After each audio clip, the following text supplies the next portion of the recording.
بسم الله الرحمن الرحيم والصلاة والسلام على أشرف المرسلين. تحية إلى كافة الشعب الجزائري داخل الوطن وخارج الوطن. السلام عليكم، معكم سيف الدين جيزات في فيديو جديد. السلام عليكم. أزر في اللون.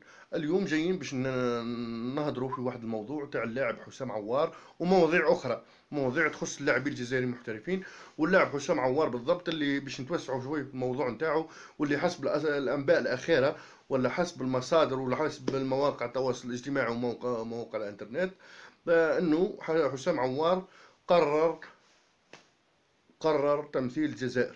قرر تمثيل الجزائر، ونتمنى يكون هذا الخبر صادق، لخاطر لحد الان ماهوش مصرح به الخبر، لانه حسام عوار كما تعرفوا حتى لو اختار الجزائر ستكون عليه ضغوطات كبيرة، ضغوطات من طرف رئيس النادي أولاس، ونحن نعرف بأنه هذا الرئيس رئيس عنصري وقادر يحطم المستقبل نتاع عوار. ونتمنى من حسام عوار انه يغير الوجهه، وبهذا انه حتى الاختيار نتاعو يكون سهل للمنتخب الجزائري، سهل للمنتخب الجزائري، وما يقعدش في هذا النادي اللي الرئيس نتاعو رايح يدير كلش باش يحطم حسام عوار وينتقم، على جال انه حسام عوار خير المنتخب الجزائري.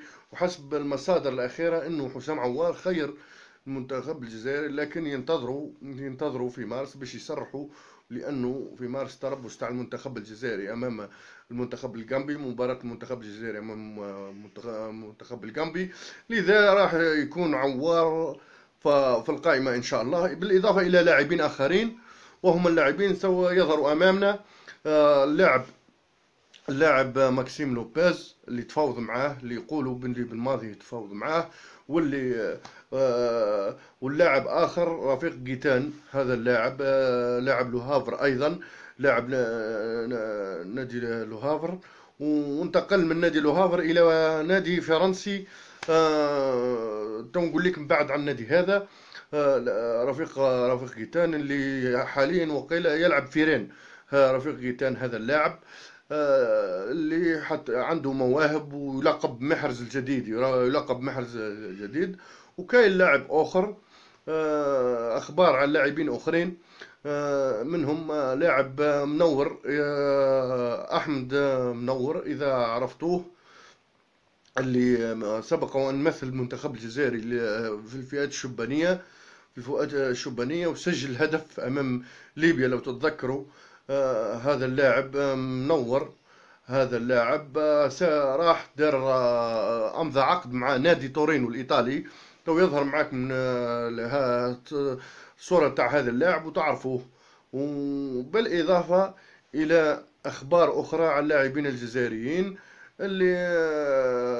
اللي بعضهم في الاسبوع هذا كان حبيس بنك الاحتياط، مثل اللاعب رياض محرز، اللي نتمنوا انه الاداء نتاعو يتطور، وانه يفرض روحه في التشكيله، لانه صعب من الصعب جدا باش تفرض روحك في التشكيله. ونتمنوا انه يظهر في الدربيات، لانه الظهور في الدربيات محرز بالنسبه لرياض محرز، الظهور في هذه في الدربيات التي المقبل عليها سيكون له عنده اثر كبير في انه ينفجر، وانه يكمل موسم جيد مع السيتي، وفي انه يضمن البقاء في التشكيله الاساسيه، لانه المنافسه اكما على بالكم، منافسه رهيبه ما بين ساني وستيرلينغ ورياض محرز. لذا رياض محرز الشيء الوحيد الذي يعيب رياض محرز هو الخجل. لانه رياض محرز مازال كما نقولوا يلعب حاشم، وفي الدوري الانجليزي لازم هالطريقه هذه تنحى لك يا رياض محرز. لازم تلعب متحرر، ولازم تفرض روحك، لانك امام لاعبين وانديه كبار. ما لازمش نهار تخمم انك ستقعد في الاحتياط. لازم ديما تنافس على المكان نتاعك، وهذه نصيحتنا ليه، انه يلعب كما كان يلعب في ليستر، يلعب حر بدون قيود، يلعب كما كان في ليستر، وتخيل روحه باللي هو النجم، ويلعب باش يقد يمد باش يقد يمد ويفرض روحه في التشكيله الاساسيه، خاطر على بالنا باللي راهي صعيبه، وعلى بالنا ولازمنا نحن كجزائريين نساندوه ونصبروا عليه، لانه من صعيب باش تمشي لنادي كبير وتتالق في عامك الأول، لأنه كل لاعبي الكبار أول ما يمروا بمراحل صعيبة. كما عرفنا زيدان لما انتقل لريال مدريد أول موسم كانت انطلاقة متاعو انطلاقة نوعا ما بسيطة، انطلاقة نوعا ما خلت الصحافة تنتقده. ومن بعد زيدان فجر الطاقة نتاعو وظهر زيدان، ونتمنوا انه رياض محرز يحذو حذو هذا اللاعب، وبالاخص انه لاعب رياض محرز يتميز باخلاق عالية، ولاعب كيما نقولوا اللاعب هذا متربي، ان ما نخافوش على مستقبله، ويكون ملتزم، ويكون لاعب قدوة للأجيال الأخرى. أما فيما يخص القضايا الأخرى، أنه هاللاعبين الجزائريين، أنا يجب أن نرفع القبعة لجمال بلماضي، لأنه جمال بلماضي قام بالأدوار نتاعو وأكثر، لأنه نورمالمون راهو حاكم مدرب تاع منتخب وطني، جلب اللاعبين وهالطرق هو يعطي القائمة والمناجر يمشي يخير له ويجيب. أما جمال بلماضي فقام بكل ما يمكن فعله للمنتخب الجزائري، وهذا باش ما ينساش الجمهور الجزائري، لأنه جمال بلماضي لعب دور المناجر، ولعب دور الباحث عن اللاعبين، ولعب دور كبير. هو الرسمي، هو اللي لعب كلش، هو اللي جاب لاعبين، وهو اللي باش يكون منتخب. واما الاتحاديه راي راقده الصراحه، نقولوا راي راقده، وما عندها حتى خدمه، ما عندها حتى خدمه باها بالرئيس نتاعها، لانه جمال بلماضي هو اللي الان يقود باخره المنتخب الوطني. جمال بلماضي هو القبطان تو، ونتمنوا انه يتوفق في كاس افريقيا هذه، ونتمنوا من الجمهور الجزائري انه يساند هذا المدرب، لانه هذا المدرب اظهر وطنيه كبيره في خلال التعامل. ونعرفوا انه عوار اقنعوا جمال بالماضي، لانه اي واحد يقعد حدا جمال بالماضي ويشوف الصرامه نتاعو ويعرف عقليته لازم باش يتقنع بالمشروع نتاعو.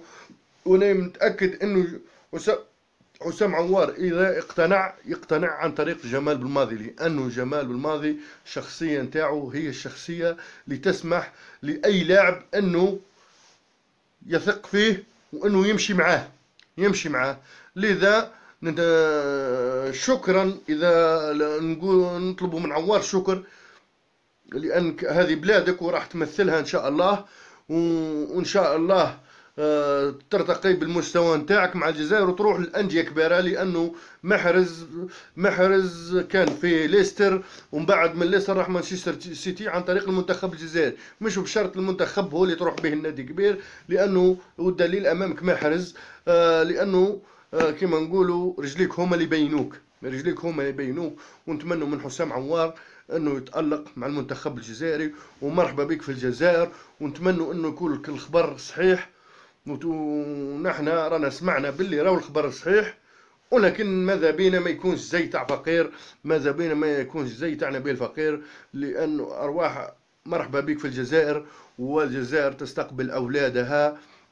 نتمنوا من الصحافه انها تبطل النقد الهدام هذا، وتضم الاولاد أولاد الغربة، ضمهم للجزائر وتحتضنهم، لأن هذه بلادهم ومن حقهم يمثلوا ومن حقهم يلعبوا. كيما هما استغلوا ثرواتنا، حتى نحن عندنا لاعبين هذوما اللي في فرنسا وفي كذا ثروات نستغلوهم، كيما قبل الاستعمار هذا استغل ثرواتنا، حتى نحن هاللاعبين نستغلوهم ونجيبوهم ونستفيدوا منهم. في الأخير تحية للشعب الجزائري، وتحية للمدرب جمال بلماضي، وتحية للشعب الجزائري، تحية حارة. والسلام عليكم ورحمة الله تعالى وبركاته. وما تنسوناش باللايكات نتاعكم، وما تنسوناش ثاني بالتعليقات نتاعكم سواء كانت إيجابية أو سلبية. ونحن نتقبل النقد بشرط أن لا يكون فيه السب والشتم. وفي الأخير السلام عليكم ورحمة الله تعالى وبركاته.